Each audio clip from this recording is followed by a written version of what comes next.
Muy bien, empezamos entonces. Voy a... sofistiqué un poquitito, así que les voy a estar mostrando los versículos de hoy un poco en el video, como para poder hacer quizá más rápido que se pueda ver bien. Estuvimos viendo el Espíritu Santo según la Biblia y específicamente estamos llegando al Nuevo Testamento para aprender de la obra, de la acción, del propósito del Espíritu Santo. Acuérdense que habíamos arrancado hablando de el propósito de Dios, el plan, el proyecto de Dios, que era reunir todas las cosas en Cristo. Pablo dice que este es el misterio de Dios, reunir todas las cosas en Cristo. ¿Por qué dice que es un misterio? Porque nadie lo sabía hasta después de la resurrección de Cristo. Y entonces este es el gran desafío. ¿Cuál es el rol entonces del Espíritu Santo que empezamos a ver el otro día? El primer, el primer versículo que voy a compartir es el del Evangelio de Juan, capítulo 3, la conversación con Nicodemo.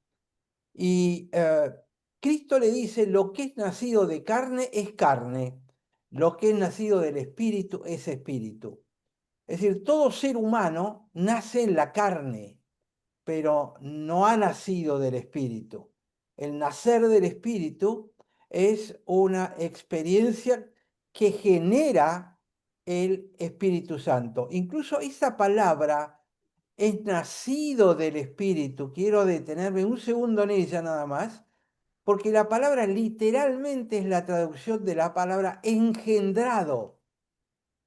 ¿Por qué les hago la diferencia? Porque el que nace, nacer significa pasar por el canal de parto y llegar a este mundo, o una cesárea. Ser engendrado es un acto previo donde el espermatozoide se une con el óvulo. Ahí se engendra un ser humano. Y la palabra que se utiliza literalmente es el que es engendrado del Espíritu, Espíritu es. Por eso Jesús le estaba tratando de explicar a Nicodemo, le dice, vos sabés que el viento sopla de donde quiere. Acuérdense que la palabra viento, para ellos, hablando entre ellos dos, la palabra viento significa ruaj, que es espíritu. El espíritu sopla de donde quiere y ese espíritu es el que nos engendra como personas. A veces tendemos a cometer el error de creer que nosotros nacemos del espíritu porque aceptamos a Cristo, lo cual es un error profundísimo.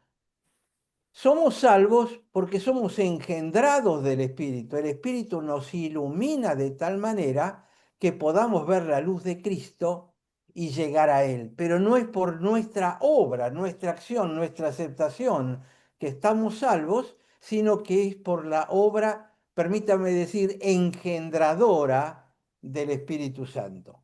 Entonces, ahí es como comienza la vida espiritual. El espíritu es el autor material de nuestra nueva vida en Cristo. Juan, seguimos en Juan, Evangelio, capítulo 16, versículo 13. Otro de esos versículos importantes. Dice Jesús, cuando Él venga y lo llama el Espíritu de verdad, eh, os guiará, cuando el Espíritu de verdad venga, os guiará a toda la verdad. Es decir, que ¿cómo es que leemos la Biblia y la entendemos? Porque estamos siendo guiados por el Es Espíritu Santo. el doctor. ¿Estamos bien hasta acá? Sí, perfecto. Entonces, entonces, el Espíritu Santo nos engendró. ¿Y cuál es el paso siguiente? Él es el que nos guía a toda la verdad. ¿Por qué? Porque Él es el Espíritu de verdad. Entonces ustedes me pueden preguntar como Pilatos, la verdad, ¿qué es la verdad? Y la respuesta es, la verdad es el proyecto de Dios, es la sabiduría de Dios, es el plan original de Dios. El plan de el enemigo es la mentira. El plan de Dios es la verdad. ¿Quién conoce el corazón de Dios, vimos el otro día, si no es el Espíritu? Entonces el Espíritu, que es el Espíritu de la verdad de Dios en su proyecto y en su plan y en el destino de Cristo, ese Espíritu es el que nos guía a toda verdad. Acuérdense si tienen alguna pregunta o un comentario, me preguntan, ¿eh? Yo Vamos al quería, próximo. Sí, no, cuando dijiste antes engendrado, ¿tiene que ver la palabra gen ahí, sí, que sí, tenemos el mismo gen? sí, sí, porque el óvulo y el espermatozoide, cada uno tiene la genética de madre y padre. Cuando se funden y se forma el huevo original de una persona, antes que empiece a multiplicarse, ¿qué tiene? Tiene la mezcla de todos los cromosomas de mamá y papá, porque la célula genéticamente de la mujer no tiene todos los cromosomas, no tiene 46 cromosomas, tiene 23. El espermatozoide tiene otros 23. Este nuevo huevo que se forma pasa a tener los 46 y ahí empiezan a dividirse en dos células de 46 también. Entonces, la palabra tiene que ver exactamente con genética. Por eso somos genética de Dios. Mm. Tenemos el ADN de Dios cuando nos engendró el Espíritu Santo. Es como Cristo que tenía la genética de la mujer y la genética de Dios. Gracias. Correcto. Buena pregunta. Entonces ahora, Juan 16, versículos 7 al 11. Em, Dice, les conviene que yo me vaya, dice Jesús, porque si no, el consolador no vendría. Consolador es otra palabra para Espíritu Santo. La palabra literalmente en el griego es paracleto. Y toda vez que aparezca la palabra para en griego, tiene que ver, piensen en paralelo, dos líneas que son paralelas una a la otra. Eh, si están inclinadas, son inclinadas. Si están acostadas, están acostadas. Pero son dos. Para quiere decir al lado de. ¿Qué es paracleto? Es el que está al lado nuestro, es el que se pone al lado nuestro para acompañarnos o para que quizá nosotros lo acompañemos a él como debería ser. Pero fíjense lo que dice inmediatamente después de el consolador, el paracleto este, el que nos va a ayudar, no vendría. Entonces uno se puede preguntar, bueno, ¿cómo me ayudaría? Bueno, él dice que tiene tres funciones acá. Convence al mundo de pecado, de justicia y de juicio. La tarea de convencer de pecado, piensen en evangelismo, cuando están queriendo compartir el evangelio con alguien. ¿Qué dice acá? Que no es el argumento de ustedes el que convence de pecado, por muy brillante que sea. Acá lo que dice es que el que convence de pecado es el Paracleto, es el Espíritu Santo. ¿Por qué? Porque Él es el que hace la obra. Nosotros decimos palabras. El Espíritu Santo adentro o alrededor de la persona a la cual estamos evangelizando va desencriptando las palabras que nosotros usamos. Y a veces cualquier soncera que podamos decir resulta positiva. ¿Por qué? Porque el Espíritu Santo la tradujo en la otra persona. Pero no es mi palabra la que genera la cosa. Ahora, si yo no hablo, hasta las piedras van a hablar y el Paracleto va a estar haciendo la traducción. Pero el enorme privilegio que nos da Dios es ser socios de Él en el proceso de evangelización. Nos dice, dale, decí, lo mejor que puedas. Yo me encargo de traducir.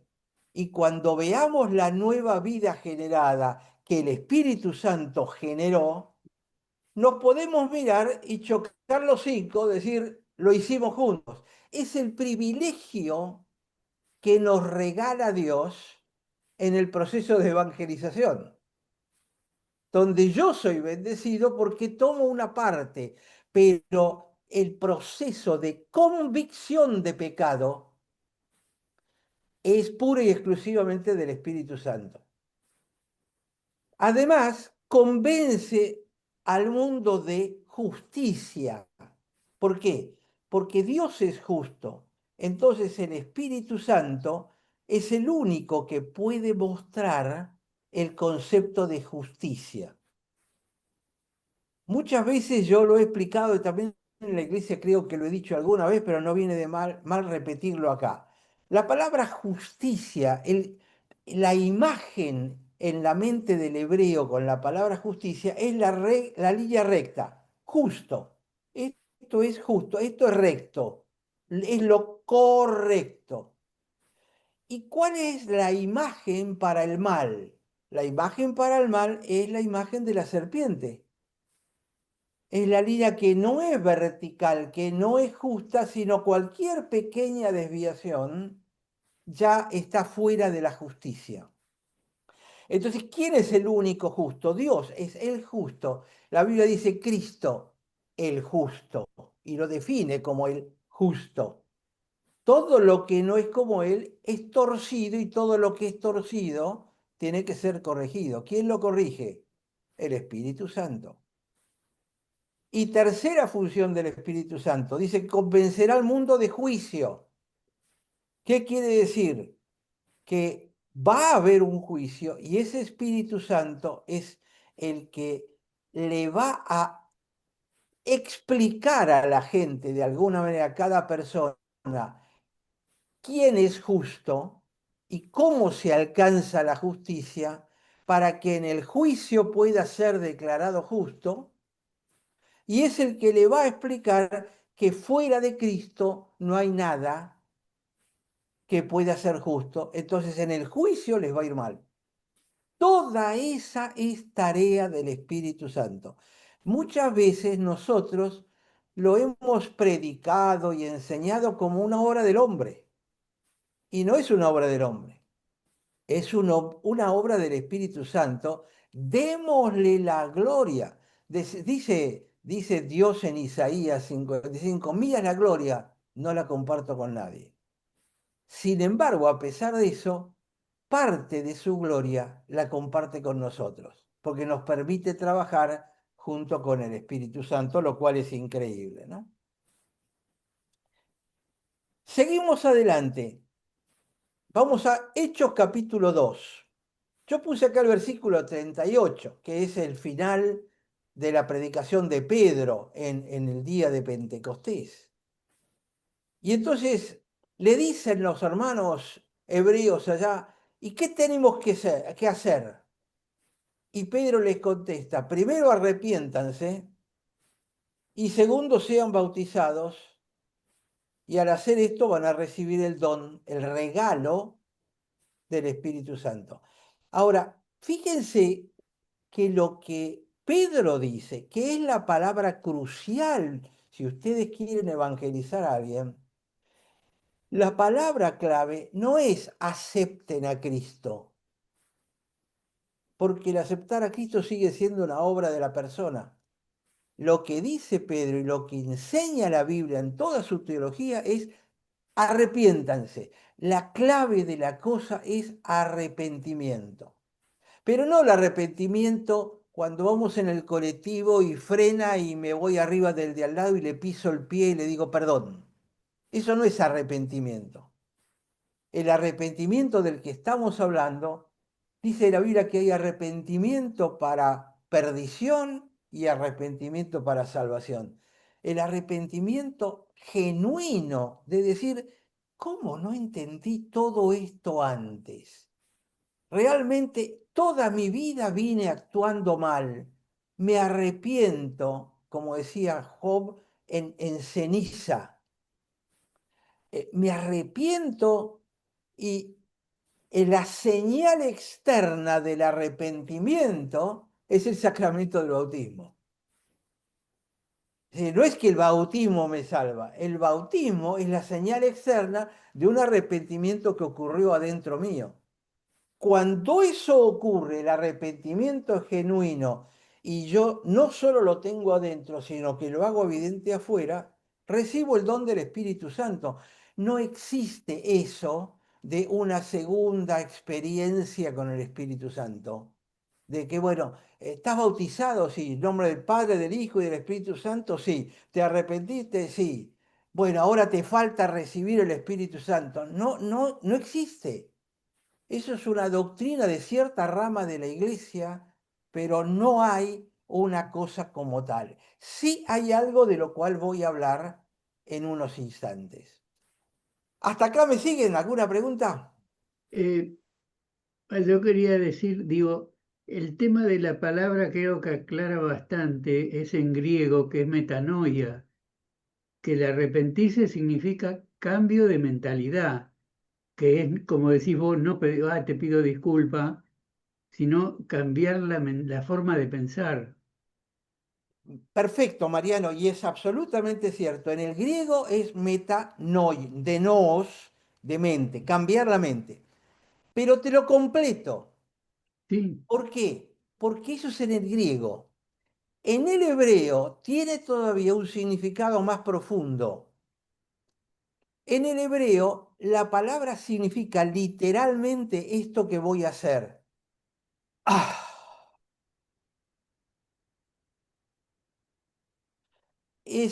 sería una expiración. Ah,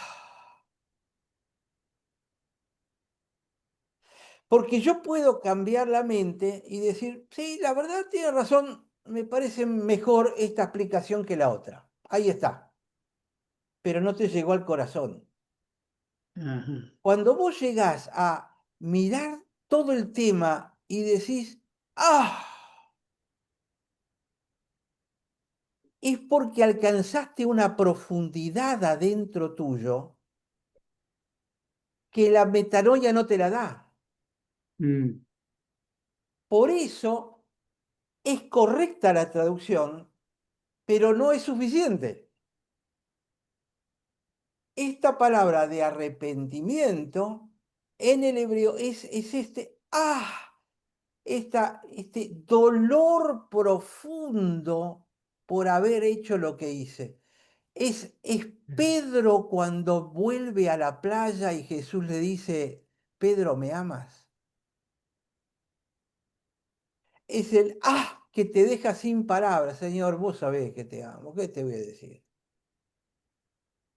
Ese es el concepto de arrepentimiento que fue predicado acá, aunque esté en griego porque es el libro de Hechos, el concepto profundo es este de arrepentimiento. Después de eso, después del arrepentimiento y después de nacer de nuevo y de ser engendrado de nuevo y recibir el Espíritu Santo, recién ahí viene la conversión,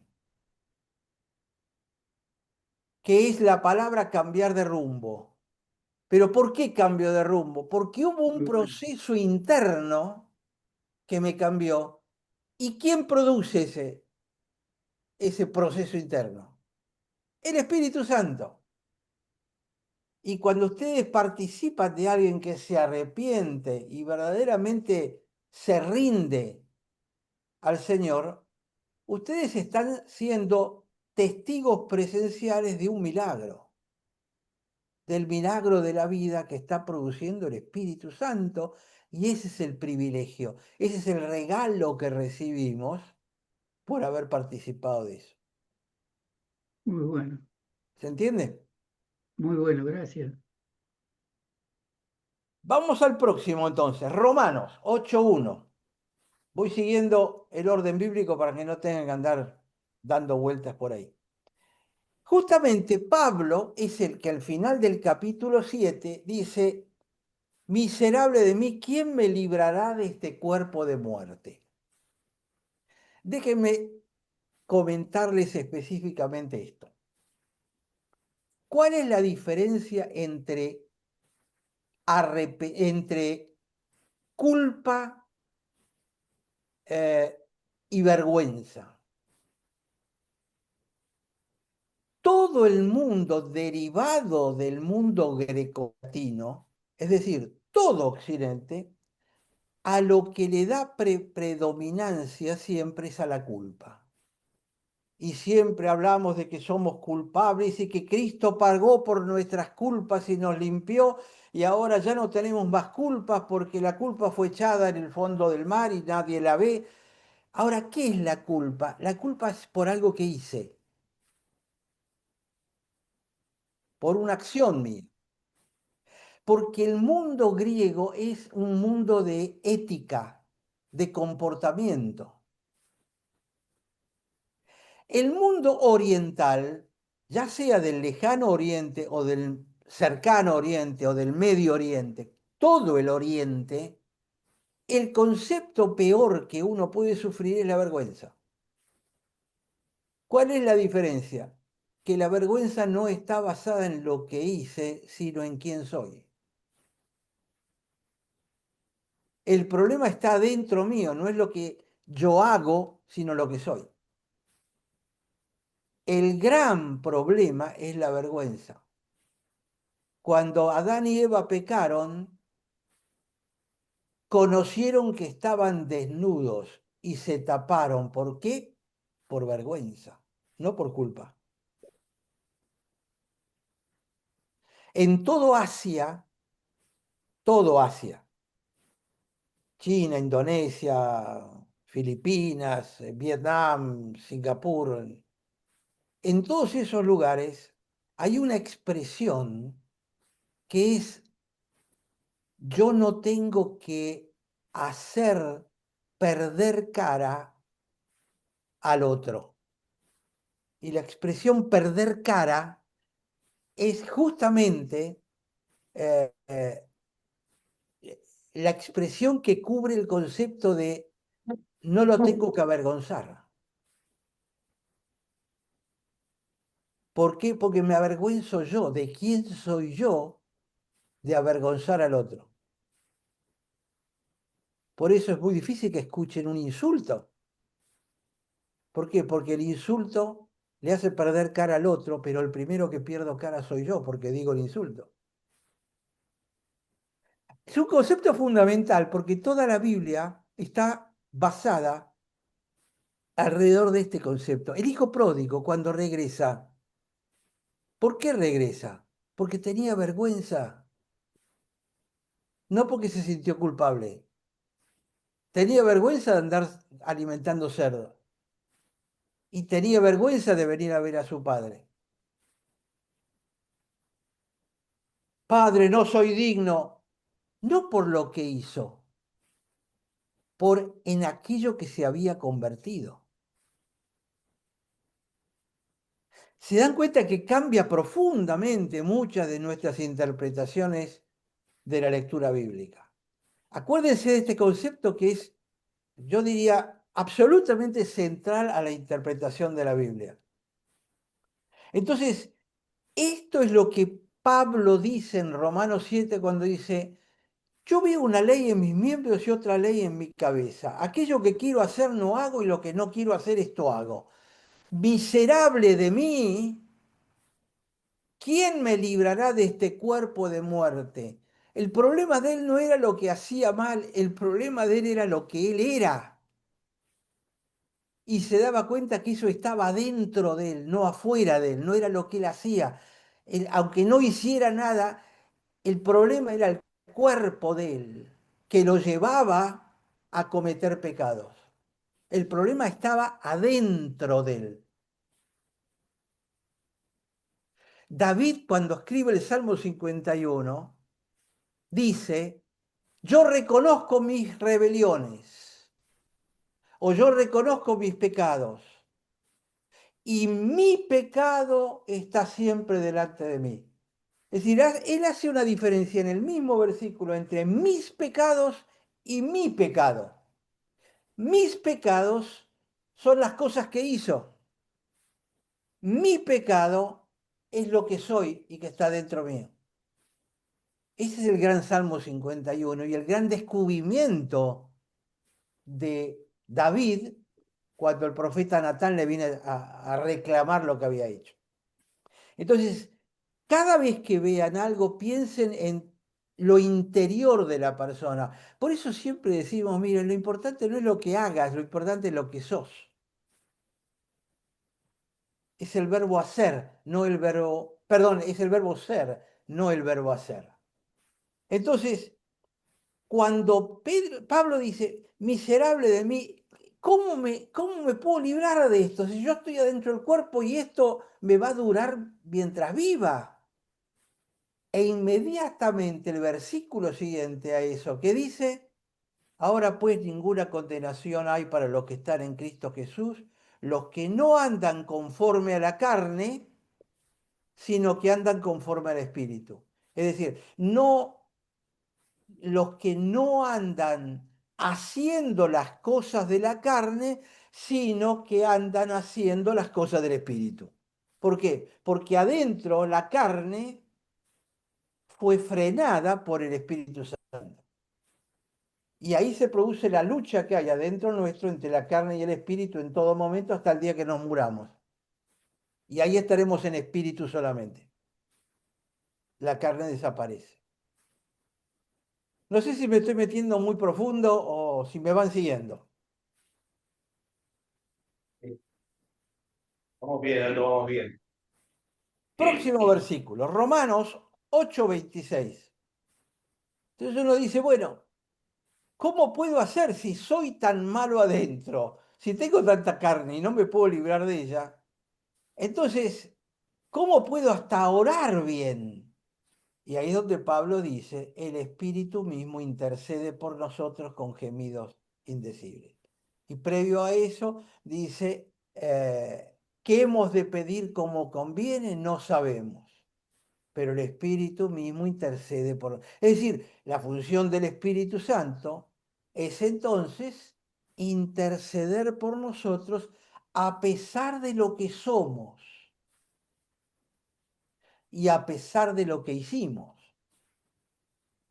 Cubro culpa y cubro vergüenza, las dos cosas.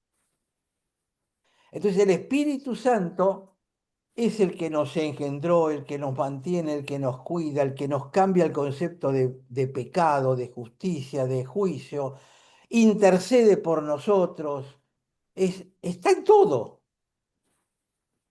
está en todo. O nosotros estamos adentro del Espíritu en todo eso. Próximo versículo, 1 Corintios 6:19. Y esto me parece que es casi una deducción de esto que venimos diciendo hasta este momento. Es decir, está en todos lados.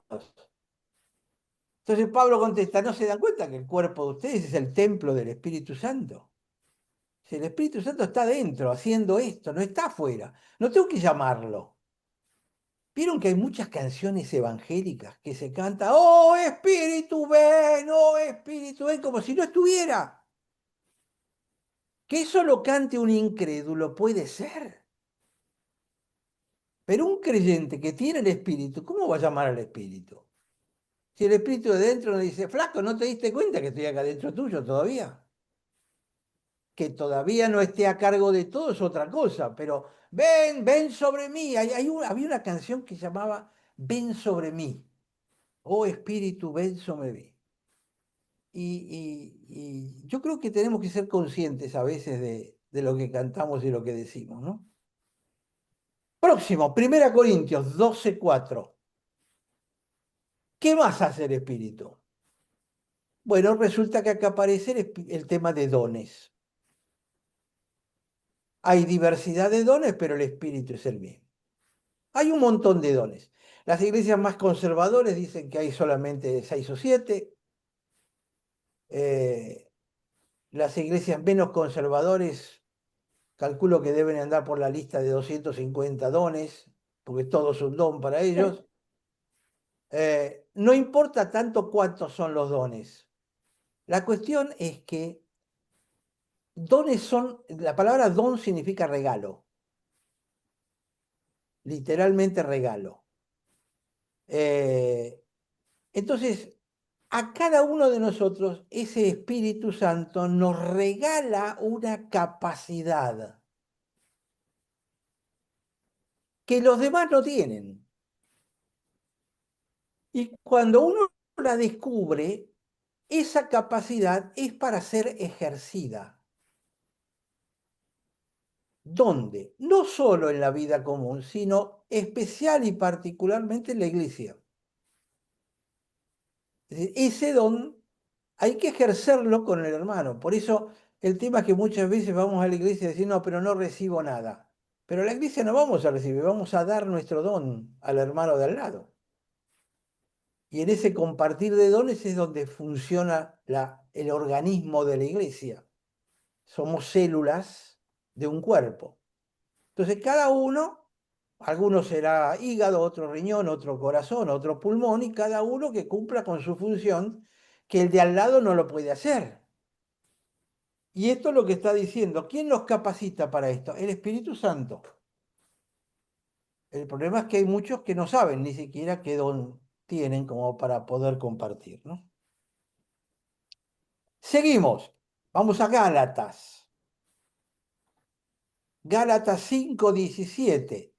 Tiene que ver con lo que dije de Pablo en Romanos 7 y 8. Miserable de mí, ¿quién me librará de este cuerpo de muerte? Y acá nos dice Gálatas 5:17 que la carne está en contra del espíritu y que el espíritu está en contra de la carne. Se están peleando todo el tiempo. ¿Por qué? Porque mi carnalidad quiere triunfar, mientras mi espiritualidad está tratando de evitar que mi carnalidad triunfe y que mi espiritualidad triunfe. Entonces, ¿de qué depende? Depende de quién alimente yo en mi vida diaria. Yo puedo alimentar la carne o yo puedo alimentar el espíritu. Si yo hago no la lectura simplemente, el estudio de la palabra de Dios, por ejemplo, la oración, yo estoy alimentando el espíritu. Si yo alimento la carne con cosas de la carne, con comer, tomar, divertirme, salir, no tomar en cuenta absolutamente ninguna de las reglas de Dios, yo estoy alimentando la carne. Entonces lo que voy a producir es obras de la carne u obras del espíritu. ¿Se entiende? Pero están siempre en choque. Pero la responsabilidad es mía. Es mía elegir a quién le doy de comer. Al que le dé más de comer va a estar más fuerte y va a triunfar. El que esté más anémico no va a poder pelear. Y nunca es una cosa estable, ¿no? Siempre se sube y se baja. Supuestamente tendríamos que ir subiendo siempre en ese serrucho, pero muchas veces los serruchos son muy grandes, ¿no? Muy altos y muy bajos. Pero el espíritu está teniendo que luchar con la carne que a mí me lleva en otra dirección, porque por muchos años estuve en la carne y no quiere abandonar tan fácil la cosa. Próximo, Gálatas 5:22.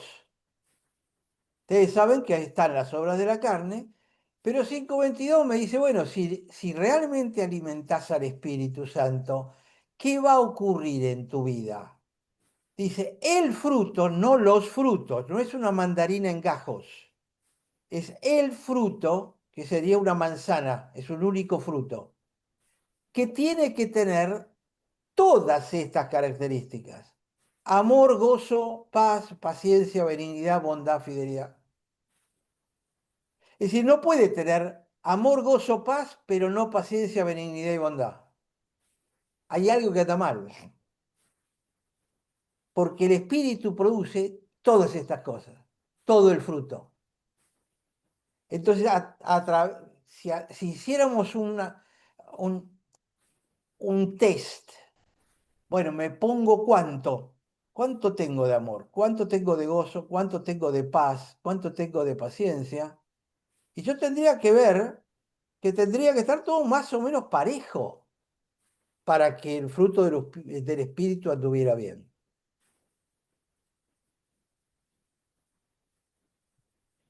Mansedumbre, templanza son las que faltan acá también, ¿no? Simplemente lo traje a modo de demostración de la cosa. Acá viene lo que les había prometido antes. Primera Tesalonicenses 5:19 y Efesios 4:30, que tienen o mencionan dos cosas que sí podemos hacer. En la teología reformada presbiteriana, el Espíritu Santo una vez que entró no se va más. Y si en alguno podemos decir, no, ese no tiene el Espíritu Santo porque nunca lo tuvo. Esta es nuestra, digamos, nuestra fe reformada. Pero lo que sí podemos hacer son estas dos cosas. Podemos apagar el fuego del Espíritu o podemos poner triste al Espíritu Santo de Dios. ¿Cuándo? Cuando de alguna manera voluntariamente le damos lugar a la carne.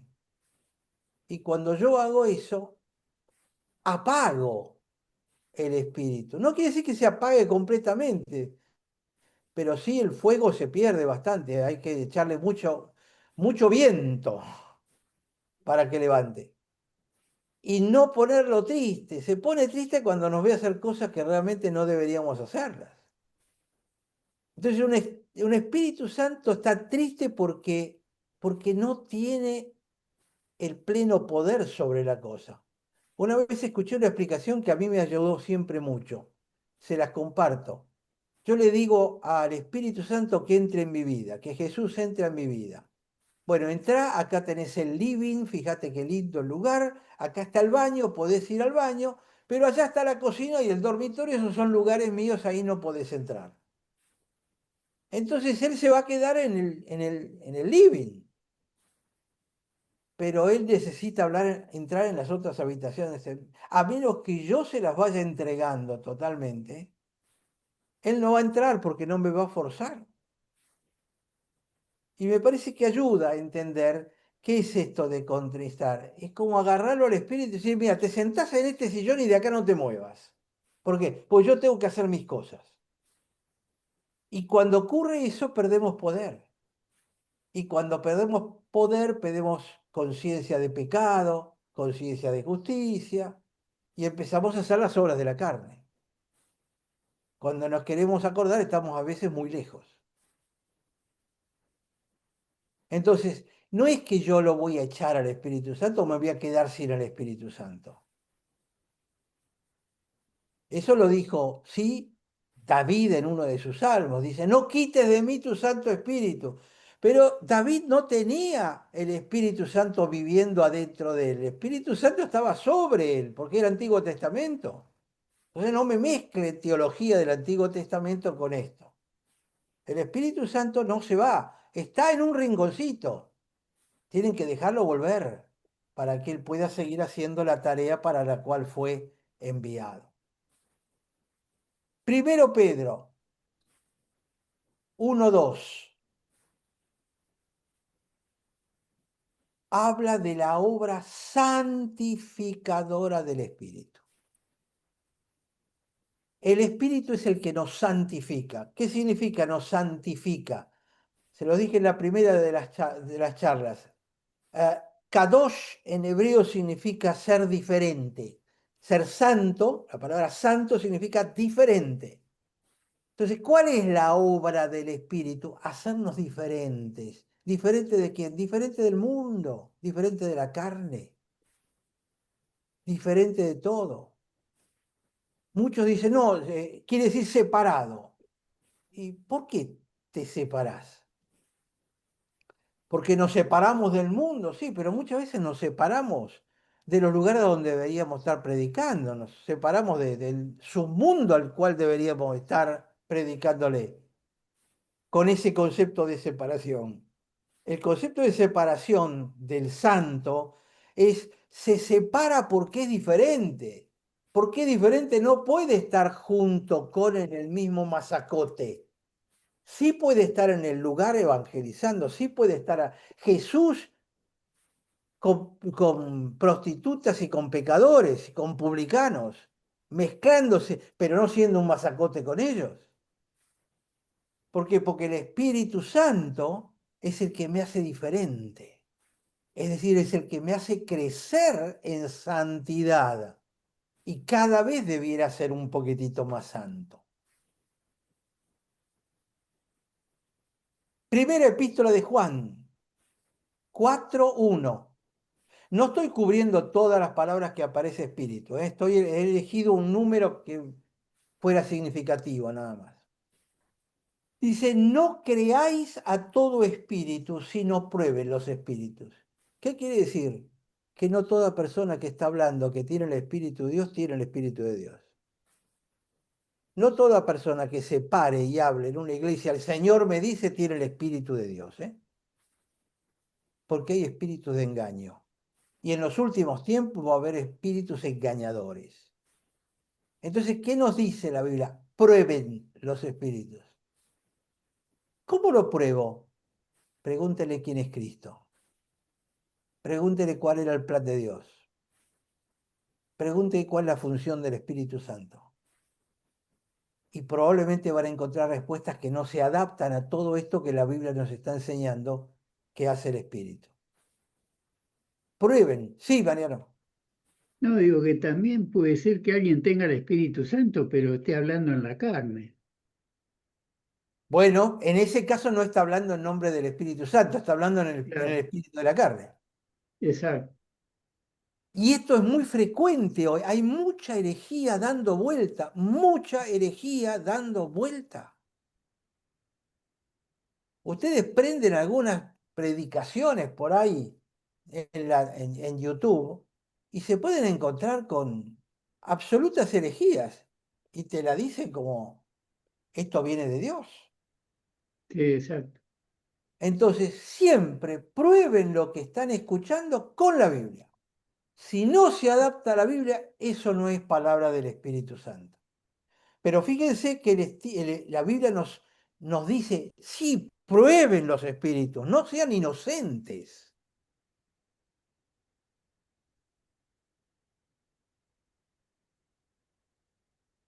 Y acá aparece Apocalipsis al final, 22, versículo 17,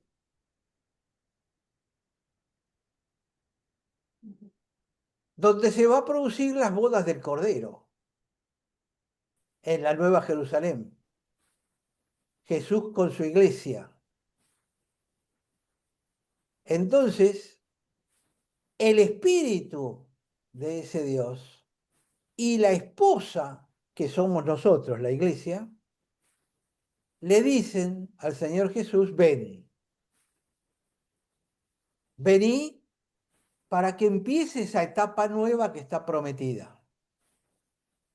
Pero fíjense que el Espíritu Santo ha estado desde el principio de los tiempos en el proyecto de Dios, ha pasado a lo largo de toda la Biblia. En este periodo de la iglesia está cumpliendo un rol fundamental en nosotros y vamos a llegar al final y el Espíritu sigue estando ahí. ¿Por qué? Porque es Dios. Es Dios junto con el Padre y con el Espíritu Santo. Entonces, como conclusión final, les pongo esto. El Espíritu Santo es guía, es consuelo, es el poder de Dios, es la presencia viva de Dios adentro de nosotros y nuestra adentro de Él. Me parece que es un poquitito una conclusión final de, de todo lo que el Señor realmente representa.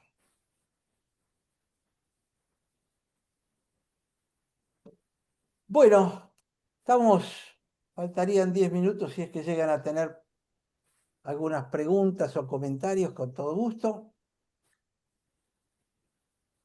Espero haber sido claro eh, y bíblico, y bíblico. Porque uno podría meterse en neumatología, que es toda la teología sistemática del Espíritu Santo, y ustedes saldrían de esto, de todo esto y probablemente no se acordarían de nada. Pero la ventaja de esto es que todo esto lo tienen en su Biblia. Pueden volver a él en cualquier momento.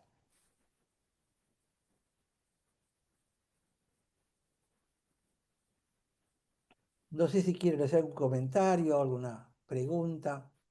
Hoy no me voy a poder quedar con ustedes después porque tengo otro compromiso ahora, pero por lo menos quería completar esto.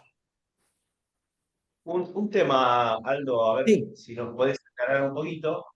Algunas denominaciones evangélicas hablan sobre la llenura del Espíritu Santo, ¿no? Algunos lo catalogan como una segunda obra de gracia.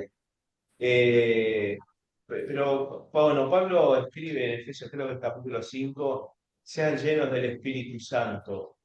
Eh, ¿Qué nos podés decir al respecto? ¿Cómo cuadra esta explicación que nos estás dando sobre la realidad de que el Espíritu ya está en nosotros y así como lo podemos entristecer o lo podemos apagar, podemos también hacer que, no sé, que esa presencia sea más notable o que crezca? es excelente pregunta, sobre todo para completar el concepto. Eh, Cuando uno recibe el Espíritu realmente por primera vez, puede sentir algo o no, porque el Espíritu no es algo que se siente, el Espíritu es algo que se tiene, punto. O mejor dicho, el Espíritu es algo que nos tiene a nosotros. Y cuando Él aparece, aparece completo, pero en general es como un globo pinchado. Somos como un globo pinchado, como un neumático con un clavo en él, vamos perdiendo aire. Y las dos palabras de entristecer o apagar el espíritu es lo mismo que decir se nos va deshinchando el neumático. Entonces, cuando dice Pablo, sean llenos del espíritu, significa que el neumático vuelve a ser inflado, sacar el clavo, corregir la cosa y volver a ser llenado. Pero esas experiencias no significa que se reciba de nuevo el Espíritu Santo, sino que el Espíritu Santo vuelva a ocupar la cámara del neumático. No sé si me llego a entender con esto. Entonces, ser llenos. Recuerdo un chiste que escuché una vez, estaba el hombre orando y la mujer al lado y el hombre dice, Señor, lléname de tu espíritu, lléname de tu espíritu. Y la mujer al lado de él le dice, sí, Señor, llénalo porque pierde. Me pareció buena como chiste y como explicación. Todos los cristianos perdemos presión. No podemos mantener 30 libras de presión. Vamos perdiendo. Y como los autos, hay que inflarnos de vez en cuando. Y eso es dejarle lugar porque el Espíritu Santo se encarga de eso. ¿Cómo lo puedo llenar? Leyendo la Biblia, orando, dejando que el Espíritu Santo se expanda, porque el Espíritu Santo es aire, es viento. Cuando ustedes inflan una goma, la inflan con aire. Justamente. Entonces, la llenura es esta. No existe una segunda experiencia, tercera experiencia, cuarta experiencia. Las iglesias que tienen esa doctrina, la gente se la pasa pasando al frente o levantando la mano todos los domingos. ¿Por qué? miserable de mí, ¿quién me librará de este cuerpo de muerte que pierde todo el tiempo? Si cada una de esas tiene que venir el Espíritu Santo a hacer el trabajo de nuevo, no tiene sentido. Si lo que hay que hacer es corregir el parche, el lugar donde se pinchó. Acá es arrepentite, confesalo, deja que el Señor te parche la cámara y que te llene de aire de nuevo, y punto. Pero no es una nueva conversión. Es una nueva dedicación en todo caso, si uno quiere, pero nunca está separada del arrepentimiento de haber contristado o apagado al Espíritu Santo. Algo hicimos, algo en nosotros, y muchas veces la prueba sigue hasta que descubrimos dónde se pinchó la rueda. ¿Qué fue lo que nos hizo apagar o contristar al Espíritu Santo? Cuando lo descubrimos es cuando viene el Espíritu y puede rellenarnos y volver a darnos sobre todo el poder de vivir una vida cristiana feliz, en paz y con el fruto del Espíritu, ¿no? Es lindo, esa es una doctrina que nos separa bastante de muchas iglesias evangélicas. Aldo, una pregunta. Hay unas denominaciones o una denominación que habla del bautismo del Espíritu Santo Sí, que se manifiesta a través del don de ley. O sea, sí. ¿está? Todas las iglesias pentecostales dicen que si no tenés el don de lenguas, no tenés el Espíritu Santo. Exactamente. Las iglesias carismáticas no es imprescindible el don de lenguas, pero es recomendable. El tema es que cuando Juan el Bautista dijo, yo he sido enviado a bautizar con agua, pero vendrá uno que los bautizará en el Espíritu Santo, o con el Espíritu Santo. En el griego literalmente los bautizará en el Espíritu Santo, adentro del Espíritu Santo. Entonces, la pregunta es, si Cristo me metió adentro del Espíritu Santo, ¿quién me sacó? Porque de acuerdo a esto de que si no, tengo que hablar en lenguas, el propio Pablo decía, pero ¿qué son las lenguas? En Pentecostés, en lo cual se basan, es clarito. Lean el libro de los Hechos y dice que las lenguas eran lenguas entendibles por otros, eran idiomas. Es decir, es como si yo pudiera hablar en japonés ahora o en mandarín por el espíritu. Pero no es que hablo en jeringoso.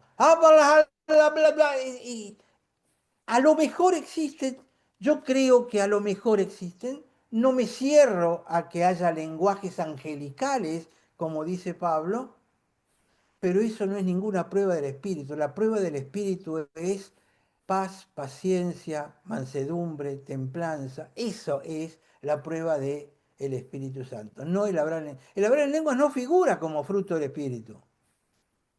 Entonces, mucha de esta gente está tan volcada a lo sentimental y emocional que terminan pervirtiendo lo que la Biblia enseña.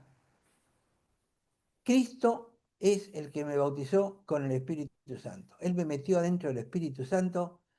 Gloria a Él que me dio semejante regalo. Esa no es la doctrina reformada, nunca lo fue por otra parte, ¿no? Es una doctrina que tiene 200 años, eso, 300. Aparte, algunos tienen don de lengua, otros de interpretación. Quiere decir que el que no tiene, interpreta pero no tiene el don, no tiene el Espíritu Santo. Claro, si Tremendo. alguien se para y empieza a hablar en ruso, mi esposa se va a parar y va a hacer la traducción, porque ella habla ruso.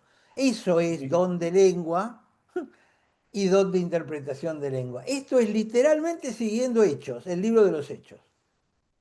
Después Pablo habla un poquitito, pero tampoco es tan claro, pero aparentemente don de lenguas es simplemente lenguajes. No descarto, porque a Dios no le voy a negar nada, que pueda haber lenguas espirituales. Hay una Yo me parte de la acuerdo que Biblia tenía... donde dice, dicho espíritu engañadores que salen al mundo. Exacto. Y dice Pablo, me temo que hayáis recibido otro espíritu. Creo que le dice eso a los Gálatas o a los Corintios. Me temo que hayan recibido otro espíritu. Ojo, porque hay veces que jugando en la carne podemos llegar a dejar que otro espíritu también se meta a pelear adentro nuestro, ¿no? Pastor, la doble porción del espíritu. La doble porción del espíritu, lo comenté el miércoles pasado, no es el espíritu no es una pizza que se sirve por porciones. Lo que estaba pidiendo Eliseo era la doble porción que se lleva el primogénito de los hijos. En el caso de Eliseo, le estaba pidiendo la primogenitura entre todos los discípulos de Elías, que tenía muchos discípulos. Eliseo dice, yo quiero ser el primogénito, dame la doble porción, pero eso es siguiendo a Deuteronomio, pero no es que va a tener dos veces espíritu que podemos tener cualquiera de nosotros. No le podemos pedirle a Dios un espíritu del 10%, otro 30%, otro 50%. No, no, no, pero del 100 podemos hacer que trabaje al 70 cuando lo contristo lo apago. Mm.